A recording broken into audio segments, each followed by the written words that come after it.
Friends, আজকের একটা দারুণ টপিক নিয়ে আপনার সঙ্গে আলোচনা করব। যদি আপনাকে বিজনেসে অনেক বড় জায়গায় যেতে হয়, তাহলে কিন্তু আপনার সেলফ কনফিডেন্স খুব দরকার। সেলফ কনফিডেন্স যত আপনার মধ্যে বেশি থাকবে, তত কিন্তু আপনি বড় জায়গায় যেতে পারবেন। তো সেলফ কনফিডেন্স আসবে কোথা থেকে? বেশি, বেশি আপনাকে প্রোগ্রাম দেখাতে হবে। এবং দেখুন, সবথেকে বড় কথা হচ্ছে সেলফ কনফিডেন্সটা আসার সবচেয়ে বড় জায়গা হচ্ছে কিন্তু আপনাকে সেমিনারে থাকতে হবে, ট্রেনিংয়ে থাকতে হবে, মিটিংয়ে থাকতে হবে। যত আপনি বেশি, বেশি মিটিংয়ে থাকবেন, যত বেশি, বেশি আপনি সেমিনারে থাকবেন, তত কিন্তু আপনি বেশি সেলফ কনফিডেন্সটা পাবেন। তো আপনাকে এই বিজনেসে সফলতা পেতে গেলে কিন্তু নিজের প্রতি কনফিডেন্স রাখতে হবে।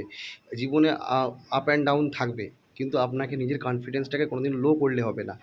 আপনার কখনো বিজনেস ভালো যাবে, কখনো খারাপ যাবে, কিন্তু সবসময় আপনাকে পজিটিভ থাকতে হবে। তো সেলফ কনফিডেন্স রাখতে গেলে কিন্তু আপনাকে সবসময় প্রোগ্রামে, ইভেন্টের মধ্যে পজিটিভ থাকতে হবে, কানেক্টেড থাকতে হবে, সিনিয়রের সঙ্গে কানেক্টেড থাকতে হবে। যত আপনি সিনিয়রের সঙ্গে কানেক্টেড থাকবেন, তত কিন্তু আপনার মধ্যে সেলফ কনফিডেন্স বাড়বে।